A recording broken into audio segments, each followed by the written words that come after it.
그 문학을 좋아하는 분들은 혹시 유종호 선생님이라는 분의 이름을 들으셨는지 모르겠습니다. 유종호 선생님은 연세대학교의 그 국문학과에서 특임 교수, 석좌 교수로 계시다가 이제 퇴직을 하신 그런 어른이십니다. 고려대학교의 김우창 교수님이라는 분과 함께 이 유종호 선생님이 그 문학평론가로서 아주 대단한 어른들이십니다. 한국 예술원의 원장까지 지내신 분이니까 이제 어느 정도 위상인지 알 수가 있을 것입니다. 예술원은 아무나 들어가지 못하죠. 그 정원이 100명인데 그 회원들 출석을 과반수 이상 해서 3분의 2의 표를 얻어야지만 예술원 회원이 될 수가 있어요. 문학계라든지 음악계라든지 연극계라든지 우리나라 최고 예술인들이 모인 그 예술인 아카데미가 예술원인데, 거기에서 원장까지 지낸 어른이면 그분이 어떤 분이신지 대충 가늠할 수가 있을 것입니다. 그분이 그 해방 이후에 또 6.25 동란 일어날 때까지 그 중고등학교 시절의 기억들을 복원해가지고 쓴 자서전이라는 표현이 옳을 텐데, 그분은 자서전이라는 말을 쓰지 않고 회상기, 회상 에세이 그렇게 표현을 쓰는데요. 그 책 3권을 내셨어요. 나의 해방 전후라고 하는 그런 책, 제가 오래전에 사서 이제 읽었던 책인데, 또 최근에 보니까 2권이 더 있어요. 그 겨울 그리고 가을 그리고 회상기라고 하는 책 3권이 있어서 그 책을 쭉 읽다가, 사실 그분이 1935년생인데 제 고등학교 25년 선배님이세요. 충주, 제천, 단양, 음성, 괴산, 증평, 그분이 겪은 모든 일들의 그 동선이 제가 너무나 익숙한 그런 이야기들이기 때문에 마치 제 이야기를 읽듯이 너무나 감동적이고, 영문학자시기 때문에 글 한 편 한 편이 마치 영어 에세이를 읽듯이 아주 정교하고, 또 그러면서도 언어 감각이 탁월하고 또 의미는 깊고, 글쓰기에 그 모범으로 삼을 만한 그런 어른이십니다. 제가 너무 감동을 받고 마치 그 선생님이 경험한 것이 저의 경험인 것처럼 느껴져서 우리 고등학교 동문회 주소록을 뒤져서 용기를 내 전화를 드렸습니다. 꽤 오래전에 나온 주소록인데 02로 시작되는 집 전화를 썼더니만 다행히 받으세요. 사모님이 받고는 저를 이렇게 연결시켜 줬는데, 제가 인천의 내립교회 김흥규 목사입니다. 흥할 흥자에 쌍토규자 한문까지 얘기를 했더니 대본에 하시는 말씀이 고려대학교 국문학과 교수 가운데 인천 출신의 김흥규 교수가 있다는 거예요. 사실 저도 그분 알거든요. 인천고등학교를 나오신 아주 국문학의 아주 큰 어른이시죠. 본관이 저하고 같은지는 모르지만 한문까지 정확하게 일치합니다. 그래서 한 번 통화를 했고, 이제 2번째는 내년 2월에 우리 영어학원 교사 수련회가 있으니까 그 선생님을 좀 모셔서, 평생 교직에 계셨으니까 좀 특강을 부탁드리려고 전화를 했습니다. 근데 얼마나 기억력이 좋으시고, 그 충주 사람들은 한반도의 배꼽이 충주라고 생각해가지고 충주말씨가 표준말이라고 생각하거든요.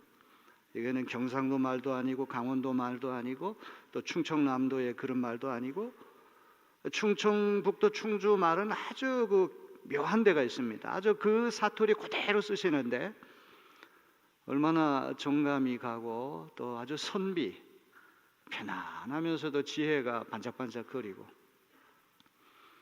나같이 나이 많은 노인은 하루하루가 다르기 때문에 내가 미리 장담할 수는 없습니다.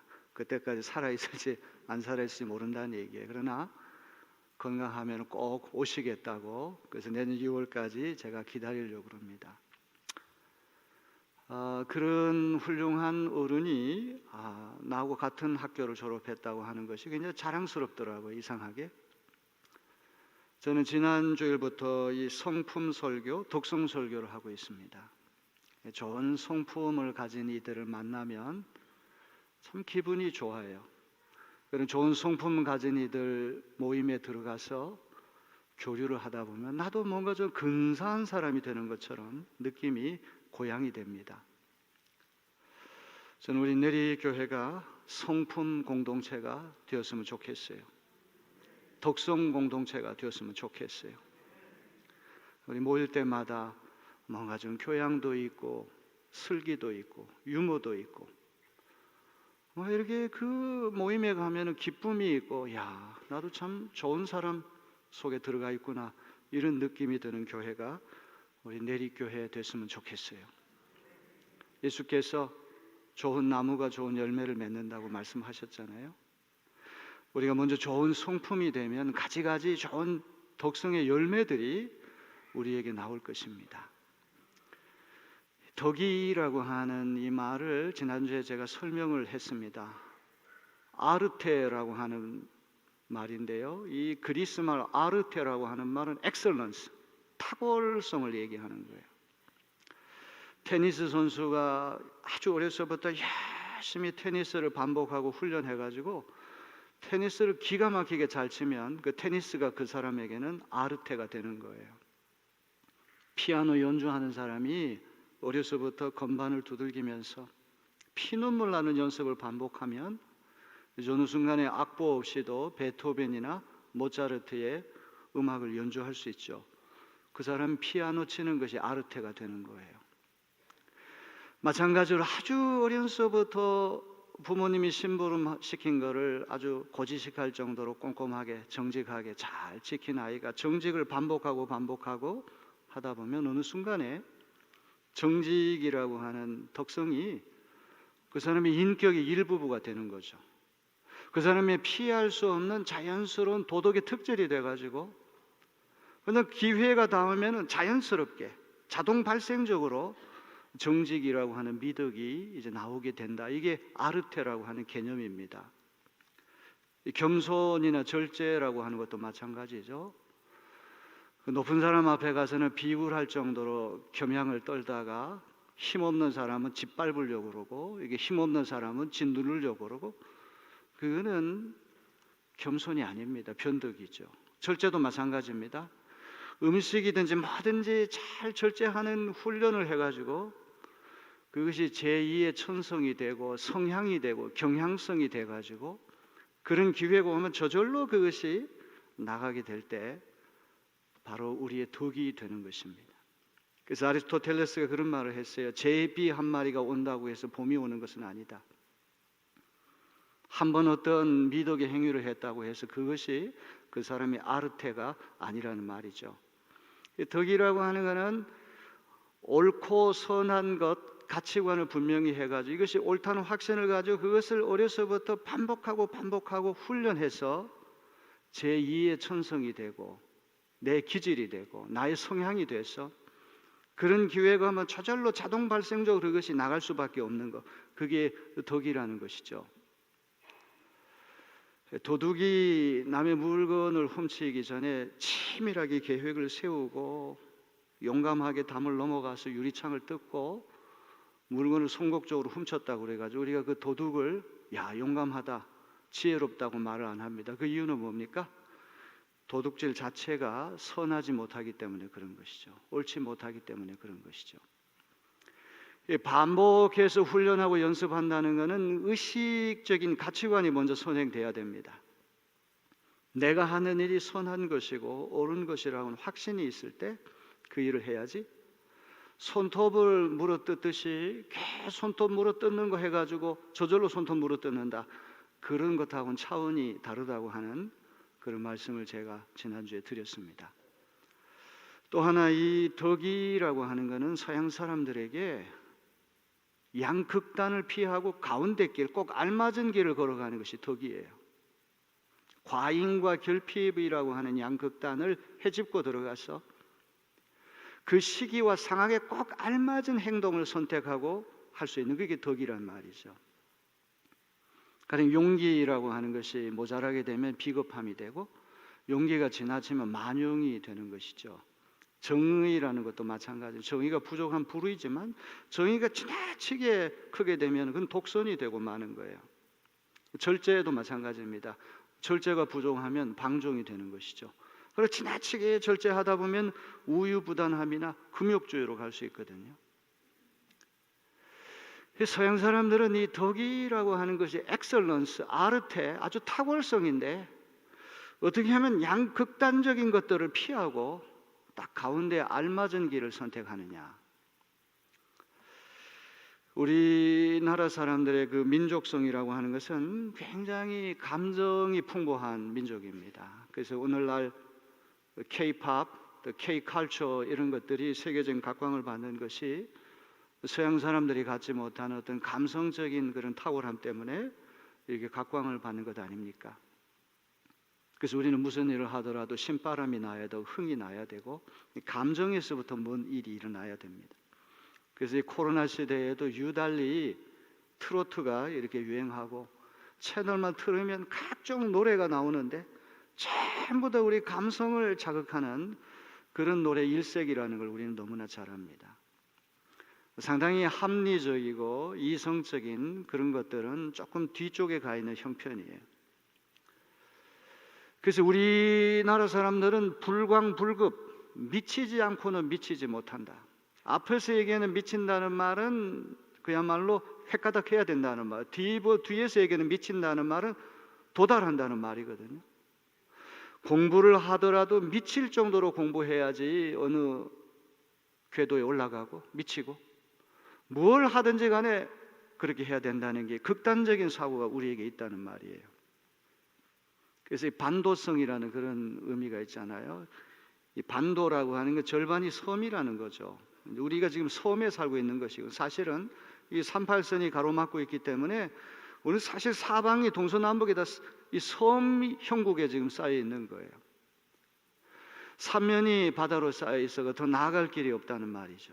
그래서 유럽에서 나온 기독교, 민주주의 이런 것들, 공산주의, 유교 이런 것들이 우리 반도인 한반도에 들어오게 되면 이게 극단화돼가지고 더 이상 나아갈 길을 가장, 공산주의도 가장 과격한 공산주의, 유교도 가장 과격한 유교, 기독교도 가장 과격한 기독교.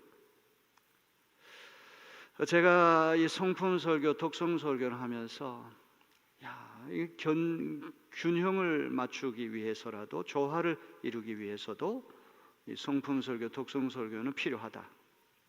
자, 그런 의식을 갖고 하나님의 말씀을 전하는 가운데 있습니다. 자, 이제 하나하나 미덕들을 살펴보려고 그러는데 오늘은 이 지혜라고 하는 덕을 살펴보려고 해요. 고대 그리스 로마 사람들 때보다 아주 고전적이고 전통적인 덕이 네 가지가 있습니다.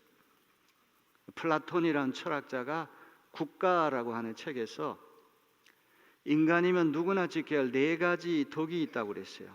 첫째는 지혜, 두 번째는 용기, 세 번째는 정의, 절제라고 하는 덕입니다. 저 앞으로 설교를 듣는 동안에 좀 공부하는 학생의 그런 자세를 가지고 한번 다 외워주시면 좋겠어요. 이 네 가지 덕은 사추덕이라고 합니다. 사추덕. 영어로는 four cardinal virtues 이렇게 얘기해요. cardinal이라고 하는 말이 추기경을 cardinal이라고 얘기하거든요. 이 cardinal이라고 하는 영어는 라틴어 카르도에서 왔어요.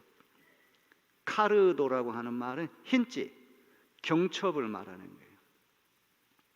흰지, 경첩이라고 하는 것은 철문을 한쪽에는 문짝에다가 또 한쪽 하나는 또 문틀에다가 이렇게 달아가지고 양쪽을 이어주는 거예요. 문을 열고 닫을 때 경첩이 없으면은 문을 열지도 못하고 닫을 수도 없어요. 그러니까 저 네 가지 덕은 경첩 역할을 하는 덕이라는 말이에요. 문이 닫혔는데 경첩이 없으면 못 열잖아요. 열고 닫는데 경첩이 핵심 역할을 하는 거죠. 그래서 이 사추덕이라고 하는 덕은 중심덕이 되는 거예요. 다른 모든 덕들이 이 덕에서부터 파생돼서 나오는 뿌리 덕이에요. 어머니 덕이에요. 우두머리 덕이에요. 그래서 앞으로 4주 동안에 하나하나씩을 살펴보려고 그러는데, 이제 옛날 아퀴나스나 이런 고대 신학자들은 제일 출발점을 지혜로부터 출발하는데, 요즘의 신학자들은 절제부터 먼저 시작을 하는 그런 특징이 있습니다. 저는 고전 방법을 선택하려고 그래요. 먼저 지혜부터 이제 살펴보려고 합니다. 지혜는 덕 중의 덕입니다. 최고의 덕입니다. 왜냐하면 지혜에서부터 다른 용기도 나오고 절제도 나오고 정의도 나오고 인내도 나오고 정직 겸손, 모든 인간의 미덕이 이것을 할 때 이게 선한가 옳은가, 이런 도덕적인 심사숙고가 지혜에서 이루어지는 거 아닙니까? 그래서 지혜는 intellectual virtue, 지적인 덕이에요. 용기, 정의, 절제는 도덕적인 덕이에요. 도덕적으로 추론하는 것이 지혜에서부터 오기 때문에 지혜는 으뜸가는 덕이고 다른 덕들을 조절하고 통제해주는 역할을 하는 덕이다. 이걸 기억해야 됩니다. 이 지덕, 이 지혜를 프루덴시아, 라틴어로 그렇게 말하는데 프루던스, 신중이라는 말이 여기서부터 나왔어요. 그래서 어떤 사람은 신중으로 번역하고 어떤 사람은 현명으로 번역하고 어떤 사람은 분별력으로 번역하고 다양한 방법으로 이 지덕, 지적인 덕을 다양하게 번역하는데, 이 모든 지적인 것들이 다 지혜에서부터 오기 때문에 저는 포괄해서 지혜라고 하는 말을 쓰려고 합니다.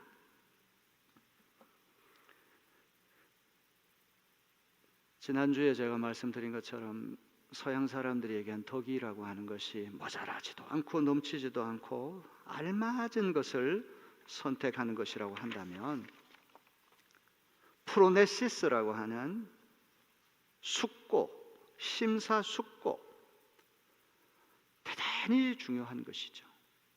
무슨 일을 하기 전에 이것이 선할까, 옳을까, 앞으로 어떤 결과를 초래할까, 이것들을 미리 따져보고 행동할 때 그것이 좋은 덕이 되는 거예요. 아까 얘기했지만 도둑놈이 도둑질할 때 아무리 용감하고 아무리 잔꾀를 낸다고 할지라도 도덕적인 미덕 가졌다고 얘기할 수 없어요. 왜? 선하지도 않고 옳지도 못한 일을 했기 때문에 그런 것이죠. 영화나 문학 작품에서 지혜로운 현자는 대개 수염을 길게 늘어뜨리고 노인의 모습으로 그려집니다. 다른 덕이 다 비슷하겠지만 지혜는 시간과 경험이 필요해요. 하루아침에 지혜로운 사람 되기 어려워요. 지혜는 학교에서 배우는 학문적인 지식과는 달라요. 물론 공부를 많이 한 사람이 지혜롭게 되는 경우가 많이 있겠지만 지혜는 학문적인 지식과는 차원이 다르다. 소년이 학교에 가가지고 산수, 기하학 이런 쪽으로 탁월한 재능이 있어서 아무리 수학적인 재능을 보인다고 할지라도 지혜는 없을 수가 있습니다. 왜냐하면 지혜는 시간이 필요하고 경험이 필요하기 때문에 그런 것입니다. 까다로운 문제를 만나가지고 그거를 심사숙고해가지고 많은 시행착오를 거치고 슬기로운 사람들이 조언을 들어가지고 그걸 해결해 본 적이 없기 때문에 공부는 잘하는데 경험이 미숙한 사람들은 우왕좌왕하고 형편없이 어리석은 결단을 내릴 수가 있다는 말이죠. 초등학교 근처도 가지 못한 할머니가 박사학위를 여러 개 가진 분보다 훨씬 더 지혜롭게 그렇게 인생을 살 수가 있습니다. 그거는 시간과 경험이 풍부하게 쌓였기 때문에 그런 것이죠. 지혜는 학문적인 지식하고는 다르다. 우리가 속칭 말하는 가방끈이 길다고 그래가지고 비례해가지고 지혜도 긴 거는 절대 아니다. 이걸 먼저 기억해야 됩니다. 두 번째는 지혜는 IQ가 높다고 그래서 지혜가 있다는 것은 아니죠. 지난 인류의 역사를 보게 되면 머리 좋은 사람들이 인류에 해악을 끼친 경우 얼마나 많습니까? 아돌프 히틀러 얼마나 머리 좋습니까? 독일 나치 시대의 최고 가는 의사, 과학자들이 포로 수용소에서 포로들을 데리고 생체 실험을 한 이야기 우리는 너무나 잘 알아요. 혹한의 한겨울에 사람이 어느 정도까지 추위를 버틸 수가 있느냐, 견딜 수 있는가를 알아내기 위해서 한겨울에 큰 물통에다가 포로를 집어넣고는 얼어 죽어가는 모습을 계속 관찰하는 거예요. 인간으로서 할 수 없는 일이죠. IQ가 높다고 해서 지혜가 있다? 물론 더 빨리 깨달으니까 그것이 선하고 옳은 방향으로만 잘 나아간다면 더 지혜로운 길을 뚫을 수는 있겠지만 자동으로 IQ 높아가지고 지혜가 있다고는 말할 수 없는 것입니다. 지혜는 시간이 필요하고 경험이 필요한데 제일 중요한 것은 숙고. 어떤 일을 선택하고 어떤 일을 행동에 옮기기 전에 항상 이것이 선하고 옳은가를 따져보고 이 행동을 해서 공동체나 많은 사람들에게 어떤 결과를 초래할 것인가, 미래를 예단하는 설계가 있어야만 되는 것이죠. 자, 지혜라고 하는 이 미덕이 얼마나 중요한가를 두 가지 사례를 제가 들어서 좀 설명을 하려고 그래요. 어떤 책을 읽다 보니까 아주 흥미로운 케이스, 사례가 이렇게 나왔는데 제가 좀 각색을 해서 여러분에게 소개를 하려고 합니다. 이제 첫 번째 사례는 이겁니다.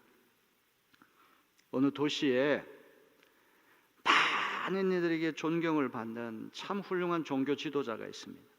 근데 한 청년이 종교적인 신념이 달라가지고 그 지도자를 암살하려고 계획을 세웠어요. 그래서 권총에다 총알을 장전해가지고 방아쇠를 당겼는데 이게 그만 빗나갔어요. 암살하려고 했던 대상이 안 맞고 바위에 맞췄는데 바위가 총알이 들으니까 탁 터졌는데 기름이 터져 버렸어요. 알고 보니까 거기가 유전지대였어요. 그래가지고 그 도시 사람들이 기름 팔아가지고 벼락 부자가 됐다는 말이에요. 이 동기는 선하지도 않고 옳지도 않았는데 결과가 최대 다수의 최대 행복을 가져오는 엄청난 결과를 초래했다는 말이에요. 이게 동기는 불의했지만 결과가 유익을 가져왔을 땐 윤리 판단을 어떻게 할 것인가. 이게 법률적인 판단이 아닙니다. 두 번째는 이런 이야기입니다. 앞날이 창창하고 존경받고 얼마든지 돈 벌고 행복하게 지낼 수 있는 의사 선생이 믿음도 좋고 인격도 좋은데 부귀영화를 초계처럼 버리고 아프리카 밀림으로 들어가서 원주민들에게 의료 선교하러 갔어요. 그런데 이분이 자기에게 독감 바이러스가 있는 걸 모르고 들어갔다가 환자들을 치료해 줬어요. 근데 아프리카 사람들이 한 번도 걸려본 적이 없는 독감 바이러스가 감염이 돼서 면역력이 없으니까 마을 사람들 많은 사람이 죽어버렸어요. 이 경우에는 동기는 선하고 옳았는데 결과가 불행을 초래했다는 말이에요. 이 법률적인 평가가 아닙니다. 윤리적인 평가 판단을 어떻게 할 것인가. 이 도덕적인 심사숙고가 필요해요. 프로네시스가 필요한 거예요. 지혜가 필요하다는 얘기를 제가 하려고 하는 것입니다. 여러분, 뭐 이런 복잡한 얘기뿐만 아니라 우리 하루하루 일상생활에서도 많은 선택을 하고 많은 판단을 내려야 되는데 지혜가 있는 사람과 어리석은 사람 분명히 차이가 있습니다. 그래서 남의 먼 정치인들, 누구 철학자들에게, 윤리학자들에게 해당되는 말이 아니라 오늘 일상을 살아가면서 우리에게도 지혜가 얼마나 필요한지 모릅니다. 우리 잠언서 3장 13절로부터 18절 말씀을 세 번역으로 한번 다 같이 읽어볼까요? 지혜를 찾는 사람은 복이 있고 명철을 얻는 사람은 복이 있다. 참으로 지혜를 얻는 것이 은을 얻는 것보다 낫고 황금을 얻는 것보다 더 유익하다. 지혜는 진주보다 더 값지고 내가 갖고 싶어하는 그 어떤 것도 이것과 비교할 수 없다다. 그 오른손에는 장수가 있고 그 왼손에는 부귀영화가 있다. 지혜의 길은 즐거운 길이요 그 모든 길에는 평안이 있다. 지혜는 그것을 얻는 사람에게는 생명의 나무이니 그것을 붙드는 사람은 복이 있다. 얼마나 아름답고 얼마나 중요한 말씀인지 몰라요. 금은 보화보다도 지혜가 더 귀하고 진주보다도 더 귀하고 우리 갖고 싶은 어떤 것과도 비교할 수 없을 만큼 소중한 것이 지혜라는 것이죠. 장수가 있고 부귀영화가 있고 심지어 생명의 나무와 같은 것이 지혜라는 것입니다. 오늘 여러분들이 그런 지혜를 사모하는 여러분 되시기를 주님의 이름으로 기원합니다. 지혜는 도대체 뭘까요? 지혜의 본질은 뭘까요? 우리가 욥기 28장을 지혜의 장이라고 말씀하는데 욥기 28장 맨 끝절 욥기 28장 28절을 다 같이 읽어볼까요? 주를 경외함이 지혜요 악을 떠남이 명철이니라. 전 성경은 하나님이 주시는 말씀이에요. 지혜가 뭡니까? 임금님이 학자들에게 명령하면 책을 수백 권을 써가지고 지혜가 이런 걸 설명할 텐데 성경은 딱 한 줄로 처리해요. 지혜는 하나님 경외하고 악을 떠나는 것이다. 수직적으로, 종교성, 경건성, 수평적으로, 윤리성, 경건과 윤리, 위로 하나님을 두려워하고 아래로 악을 떠나는 것. 이것이 지혜인 줄로 믿으시길 바랍니다. 하나님을 경외하는 마음을 갖게 되면 지혜가 생기는 것이죠. 악을 행하지 않으려고 하는 마음이 생기면 지혜가 생기는 거예요. 제가 좀 성격이 좀 팩하는 게 있고 좀 불의를 보면 잘 참지 못하는 그런 기질이 좀 있어요. 제가 초등학교 다닐 때 동네에 어떤 아이가 좀 못된 짓을 하기에 제가 좀 이렇게 탁 밀었는데 넘어졌어요. 근데 그 아이가 독자 집안, 홍씨라고 하는 집안의 독자였어요.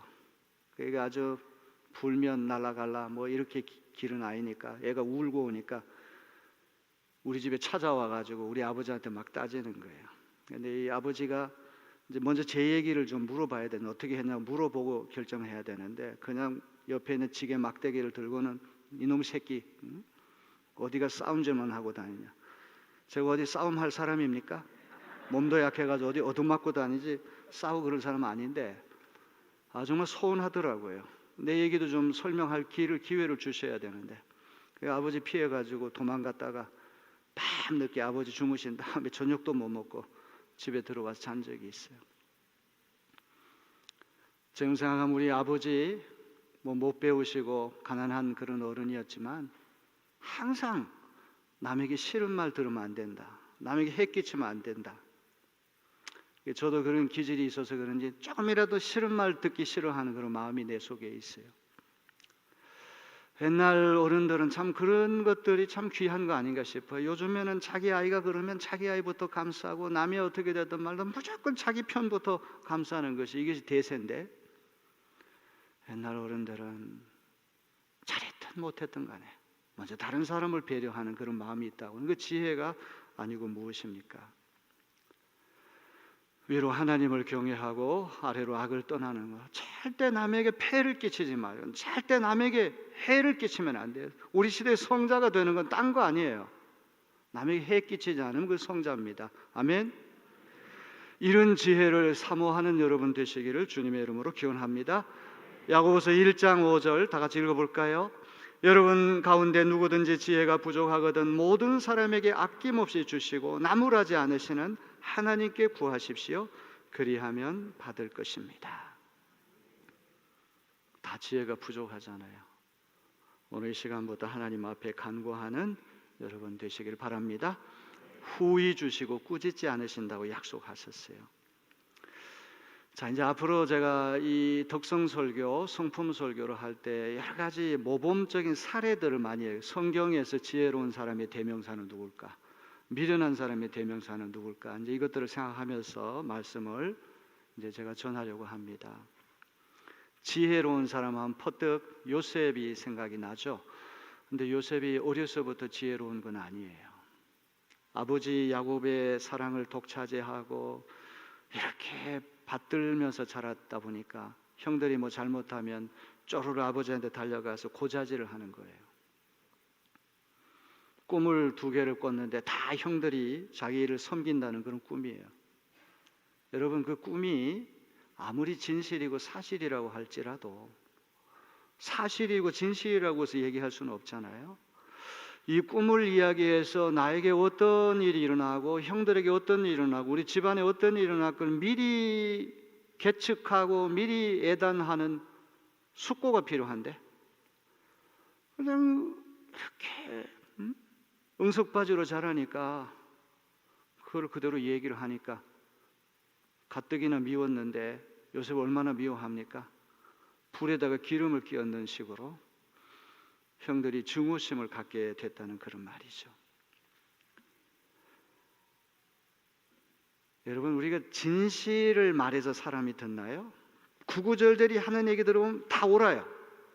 자꾸 거미가 올라와가지고 아무리 옳은 말이라고 해도 말투가 더 중요하죠. 빈정거리면서 긴장감을 일으키고 아주 공격적이고 그러면 그게 옳은 말이라고 할때라도 안 들으려고 그러잖아요.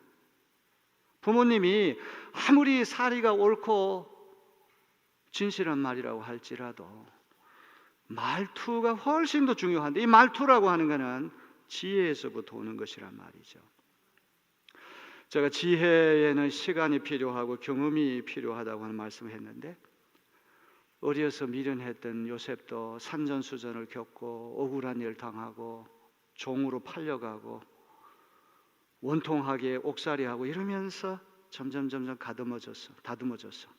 이집트의 총리가 되고 7년 풍년 동안의 곡식을 저장해서 7년 흉년 대비하고 국가재상으로 아주 지혜로운 일을 했던 거 우리가 압니다. 느헤미야 아마 성경에 등장하는 최고의 지혜로운 사람 중에 하나일 거예요. 이스라엘이라고 하는 이름이 역사책에 지도책에 다 사라져가지고 그 역사에 그 결락된 이스라엘을 복원시켜야 돼요. 국가를 재건해야 돼요. 바깥에는 산발랏, 겟셈, 도비야 원수들이 호시탐탐 방해하고 안으로는 노예 근성, 포로 근성, 사기가 땅바닥에 떨어져가지고 손도 까딱 안 하려고 그래요. 이런 내후 외환을 차례로 이기면서 수십 년 걸려도 하지 못할 그 일을 52일 만에 해냈잖아요. 국가를 재건한 사람이 느헤미야입니다. 그런 그도 말년에 가면은 아주 과격한 사람이 됐어요. 사람들 다 지켜보는 가운데 주먹으로 사람을 때리고 심지어 머리카락을 뽑기까지 합니다. 이건 상당히 굴욕감을 주는 행위거든요. 자, 제가 이제 이야기하는 요점을 잘 들으셔야 됩니다. 노아, 당대 의인입니다. 하나님과 동행해서 방주 만든 사람인데 말년에 포도주를 얼마나 마셨던지 대취해서 큰 대자로 뻗어가지고 하체가 다 나오고 함이라고 하는 아들이 그거 보고 형제들에게 고자질했다고 그래가지고 깨어나가지고 또 아들을 저주까지 했어요. 남아공 이 사우스 아프리카의 아파르트하이트라고 하는 인종차별에 대한 어떤 신학적인 정당화를 이 노아 이야기에서 찾잖아요. 이것이 오늘까지 인종차별한 사람들의 함은 백인인 야벳을 섬기기 위해서 이미 창세기 그렇게 되어 있다 이런 식으로 악의적으로 해석하지 않아요. 한 사람의 실수가 여기 오늘까지 영향을 미치는 그런 일입니다. 그런 의인도 넘어졌어요. 모세, 이스라엘 백성이 원망하고 불평한다고 격분했잖아요. 그 지팡이로 그냥 대지 않고 말만 하면 되는데 화가 나니까 하나님도 싫고 사람도 싫으니까 두 번을 쳤단 말이에요. 두 번 쳤다는 말은 하나님도 꼴 보기 싫고 사람도 꼴 보기 두 번 쳤다는 얘기예요. 그래가지고 모세는 젖과 꿀이 흐르는 가나안 땅에 못 들어갔어요. 자, 이제 아브라함도 마찬가지입니다. 아브라함 얼마나 훌륭한 사람입니까? 그런데 양식이 떨어져가지고 이집트에 들어갔는데 바로가 사라가 얼굴이 이쁘니까 아내로 삼으려고 그랬거든요. 근데 자기 아내라고 그랬다면 자기가 죽을 수 있으니까 누이 동생이라고 거짓말을 한 거예요. 순간적인 안전을 위해 가지고 거짓말을 했어요. 만약 누이 동생인 줄로 알고 바로가 사라를 취했다고 한다면 자기 아내를 뺏길 뻔했잖아요. 이제 마침내 다윗 이야기를 하고 이제 제 설교를 마치려고 그래요. 사무엘상 25장에 보면은 다윗과 600용사가 피신을 하고 있는데 양식이 떨어졌어요. 그래서 나발이라고 한 사람에게 가가지고 부하들이 가가지고 양식을 좀 얻으려고 그랬어요. 평소에 부하들이 거기 가가지고 양떼도 지켜주고 그랬기 때문에 이게 양털 깎는 잔칫날, 기분 좋은 날 수천 마리 양떼가 있으니까 얼마든지 도와줄 수 있는 처지거든요. 근데 나발이 얼마나 어리석은지 안 주면 그냥 못 줍니다 하고 정중하게 거절하면 되는데, 이게 주군을 하늘처럼 모시는 부하들 앞에서 다윗을 막 모독하는 일을 했어요. 아주 무리한 방법으로 퇴짜를 놓았다는 것이죠. 그래서 이 부하들이 와가지고 다윗에 이 얘기를 하니까 다윗이 이성을 잃어버렸어요. 200명은 남아있고 400명의 군사를 거느리고는 나발 집안의 남자란 남자는 다 씨를 말리겠다, 격분해서 돌진하잖아요. 지금 이거는 정의로도 옳지 않거든요. 정의는 자기가 당한 만큼만 갚아줘야 되는데 나발 한 사람만 손보면 되지, 나발 집안에 죄 없는 남자들까지 다 씨를 말리겠다고 하는 것은 이게 정의 법칙에도 어긋나고 절제도 아니고 이건 용기도 아니에요. 완전 제정신이 아니죠. 그때 아비가일이라고 한 여성이 나타나가지고 지혜롭게 다윗을 다독여가지고 그 분노를 누그러뜨리고, 엄청난 사륙이 일어나게 되면 다윗이 임금이 되더라도 죄 없는 양민을 학살하고 임금됐다고 하는 것이 꼬리표처럼 따라다닐 텐데 한 지혜로운 여성이 이걸 막아줬다는 말이죠. 자, 왜 이런 얘기를 합니까? 야, 성경의 그 대단한 인물들도 일관되게 지혜로운 것은 아니구나. 태어나서부터 죽을 때까지 계속 지혜로운 선택한 사람은 성경을 아무리 우리가 찾아봐도 예수님 외에는 없을 거예요. 이게 뭘 얘기입니까? 지혜는 하나님이 주시는 선물이에요. 조금이라도 방심하면은 순식간에 지혜가 빠져나가는 거예요. 그럼 우리는 어리석은 거죠. 그래서 하나님을 경외하고 악에서 떠나는 것이 지혜라는 말이 여기서 나오는, 하나님을 경외하지 않으면 그토록 지혜로웠던 아브라함도 노아도 모세도 다윗도 느헤미야도 다 악수를 두고 엄청난 실수할 수 있다고 하는 걸 보여주지 않습니까? 여러분, 고린도전서 10장 12절을 다 같이 봅니다. 선줄로 생각하는 자는 넘어질까 조심하라. 베드로전서 5장 8절 근신하고 깨어있으라. 여러분이 지혜롭게 되기를 원한다면 늘 주님을 경외하며 주님께 접속되어 있어야 하지만 주님이 도와주시는 거예요. 이게 인간적인 사고방식을 가지고 자기가 엄청나게 똑똑하고 나보다 더 판단이 정확하고 나보다 더 경험이 있고 나보다 더 지식이 있고 나보다 더 기술이 있고 누가 있냐고, 하나님 보시기엔 참 가소로워요. 그렇게 의시되면서 그렇게 하는 건 사실은 가장 미련하다는 증거거든요. 정말 지혜로운 사람은 납작 하나님 앞에 엎드려야 돼요. 그러면 어리석어 보이는 사람이 하나님의 지혜로 말미암아 강해지는 역사가 일어나게 될 줄로 믿습니다. 자, 고대 철학자들은 이 지덕, 사추덕 가운데 첫 번째 덕을 전차, 말들이 앞에 가고 전차를 끄는 마부, 전차모는 운전기사와 같다, 그렇게 말을 했어요. 전쟁터에서 지금 사느냐 죽느냐 하는 그런 큰 문제에 걸렸을 때 말을 어떻게 제어해서 방향을 정해주고 멈출 때 멈추게 하고 속도를 낼 때 속도 내게 하고, 이게 전부 다 전차 마부가 하는 일 아닙니까? 지혜가 그런 역할을 한다는 거예요. 여러분, 매일매일의 일들을 지혜롭게 할 수 있는 분들이 되시기를 주님의 이름으로 기원합니다. 내가 이 일이 선한 일인가 오늘 일인가, 이것이 나와 공동체 많은 사람들이 어떤 결과를 초래할 것인가, 항상 도덕적인 심사숙고를 하는 훈련이 우리 몸에 배어 있다면 우리는 많은 실수를 줄일 수가 있을 것입니다. 많은 수치를 줄일 수가 있을 것입니다. 오늘 그런 지혜를 달라고 우리 주님 앞에 다 같이 함께 간구하는 시간을 갖겠습니다. 주여 한번 외치고 결단의 기도를 올립니다. 주여.